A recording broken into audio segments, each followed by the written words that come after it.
Hi friends, welcome to Duti creations. ಇವತ್ತು ಗರಿಗರಿಯಾಗಿ ಚಕ್ಲಿನ ಹೇಗೆ ಮಾಡೋದು ಅಂತ ನೋಡೋಣ. ಒಂದು ಬಾಣಲೆಯಲ್ಲಿ ಎರಡು ಬೌಲು ಅಕ್ಕಿ ಹಿಟ್ಟನ್ನು ಹಾಕಿ ಬಿಸಿ ಮಾಡ್ಕೋಬೇಕು. ಒಂದು 5 ನಿಮಿಷ ಇದನ್ನು ಫ್ಲೇಮ್ ಮಾಡ್ಕೋಬೇಕು. ಅಕ್ಕಿನ ತೊಳೆದು ಒಣಗಿಸಿ ಅದಕ್ಕೆ ಜೀರಿಗೆ ಉದ್ದಿನಬೇಳೆ ಹಾಕಿ ಮಿಲ್ ಮಾಡಿಸಿ ಅದನ್ನು ಕೂಡ ಬಳಸ್ಬೋದು. ನಾನಿಲ್ಲಿ ಡೈರೆಕ್ಟ್ ಅಕ್ಕಿ ಹಿಟ್ಟನ್ನು ಬಳಸ್ತಾ ಇದ್ದೀನಿ. ಮತ್ತು ಅಕ್ಕಿ ಹಿಟ್ಟು ಹಾಕ್ಕೊಂಡಿದ್ವಲ್ಲ, ಅದೇ ಬೌಲಲ್ಲಿ 1/4 ಕಪ್ಪು ಮೈದಾ ಹಿಟ್ಟನ್ನು ಹಾಕ್ಕೊಂಡು ಹುರ್ಕೋಬೇಕು. ಸ್ವಲ್ಪ ಬಿಸಿ ಮಾಡಿಕೊಂಡು ಒಂದು 2 ಮಿನಿಟ್ಸ್ ಬಿಸಿ ಆದರೆ ಸಾಕು. ಮತ್ತು ಇದಕ್ಕೆ 1 ಸ್ಪೂನ್ ಜೀರಿಗೆ, 1 ಸ್ಪೂನ್ ಓವಿನ ಕಾಳು, 1 ಸ್ಪೂನ್ ಎಳ್ಳನ್ನು ಹಾಕ್ಕೊಳ್ಳಿ.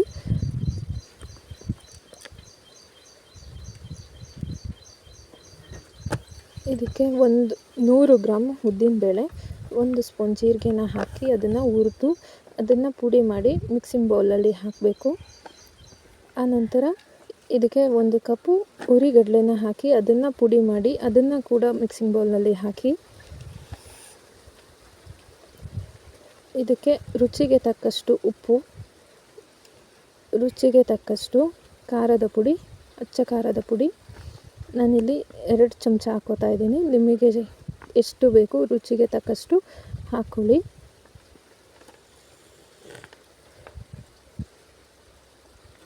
ಇದಕ್ಕೆ 2 ಸ್ಪೂನು ಎಣ್ಣೆನ ಬಿಸಿ ಮಾಡಿ ಹಾಕ್ಕೊಳ್ಳಿ. ಬಿಸಿ ಮಾಡಿ ಹಾಕ್ಕೊಳ್ಳೋದ್ರಿಂದ ಹಿಟ್ಟು ಚೆನ್ನಾಗಿ ಹದ ಬರುತ್ತೆ, ಚಕ್ಲಿನೂ ಗರಿಗರಿಗೆ ಚೆನ್ನಾಗಿರುತ್ತೆ. ಇದನ್ನು ಮಿಕ್ಸ್ ಮಾಡ್ಕೊಳ್ಳಿ. ಸ್ವಲ್ಪ ಸ್ವಲ್ಪ ನೀರು ಹಾಕ್ಕೊಂಡು ಮಿಕ್ಸ್ ಮಾಡ್ಕೋಬೇಕು.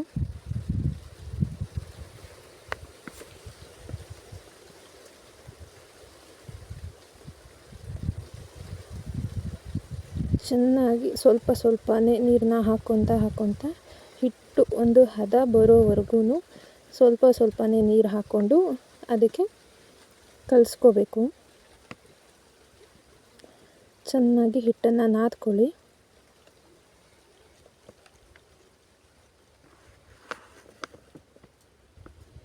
ಈ ಥರ ನಾದ್ಕೊಂಡು ಸೈಡಲ್ಲಿಡಿ. ನೆಕ್ಸ್ಟ್ ಚಕ್ಲಿ ಒಳ್ಳನ್ನು ತಗೊಂಡು ಅದಕ್ಕೆ ಸ್ವಲ್ಪ ಆಯಿಲನ್ನು ಹಚ್ಕೊಳ್ಳಿ. ಅಂಟ್ಕೊಳ್ಳೋದಿಲ್ಲ ಹಿಟ್ಟು, ಅದರಿಂದ ಸ್ವಲ್ಪ ಆಯಿಲನ್ನ ಹಚ್ಕೊಂಡು ಅದಕ್ಕೆ ಹಿಟ್ಟನ್ನು ಹೀಗೆ ಸ್ವಲ್ಪ ಸ್ವಲ್ಪ ಮೆತ್ತಗೆ ಮಾಡಿಕೊಂಡು ಅದನ್ನು ಚಕ್ಲಿ ಒಳ್ಳಲ್ಲಿ ಹಾಕಿ ನಂತರ ಇದನ್ನು ಸ್ಕ್ರೋಲ್ ಮಾಡಿ ಕ್ಯಾಪನ್ನು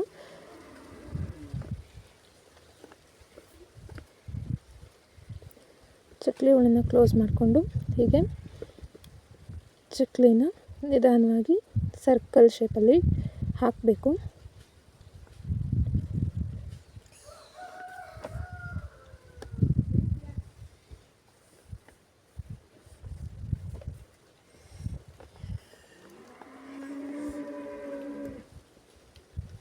ಸರ್ಕಲ್ ಶೇಪಲ್ಲಿ ಈ ಥರ ಮಾಡ್ಕೊಳ್ಳಿ, ಒಂದೊಂದೇ ಮಾಡ್ಕೊಳ್ಳಿ.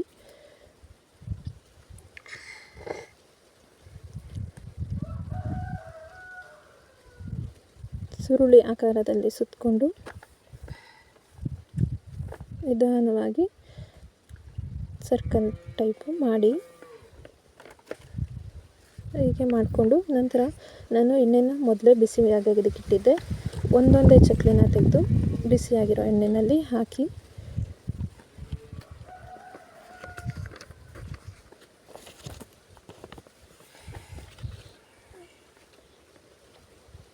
ಸ್ವಲ್ಪ ಮೀಡಿಯಮ್ ಫ್ಲೇಮಲ್ಲಿ ಇಟ್ಕೊಂಡು ಚಕ್ಲಿನ ಚೆನ್ನಾಗಿ ಬೇಯಿಸ್ಕೋಬೇಕು.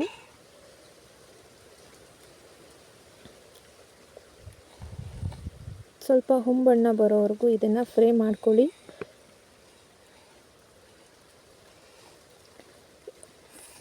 ಎಣ್ಣೆ ಗುಳುಗುಳು ಅನ್ನೋದು ನಿಂತರೆ ಚಕ್ಲಿ ಬೆಂದಿದೆ ಅಂತ ಅರ್ಥ. ಹೊಂಬಣ್ಣ ಬರೋವರೆಗೂ ಚಕ್ಲಿನ ಫ್ರೈ ಮಾಡ್ಕೋಬೇಕು.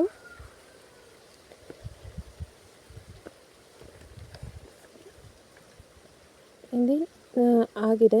ಇದನ್ನು ನಾನು ಒಂದು ಪ್ಲೇಟಲ್ಲಿ ತೆಗುತ್ತಾ ಇದ್ದೀನಿ. ನೋಡಿ ಫ್ರೆಂಡ್ಸ್, ಹೀಗೆ ಗರಂ ಚಕ್ಲಿ ರೆಡಿಯಾಗಿದೆ. ಸಂಜೆ ಸ್ನ್ಯಾಕ್ಸ್ಗೂ ಆಗುತ್ತೆ. ಹಬ್ಬ ಫಂಕ್ಷನ್ಸಲ್ಲೆಲ್ಲ ಚಕ್ಲಿ ಮಾಡಬೇಕಂತಂದರೆ ಈಸಿ ಮೆಥಡ್ ಇದೆ. ಈ ವಿಡಿಯೋ ನಿಮಗೆ ಇಷ್ಟ ಆದಲ್ಲಿ ಲೈಕ್ ಮಾಡಿ, ಪ್ಲೀಸ್ ನನ್ನ ಚಾನಲ್ನ ಸಬ್ಸ್ಕ್ರೈಬ್ ಮಾಡಿ, ಸಪೋರ್ಟ್ ಮಾಡಿ.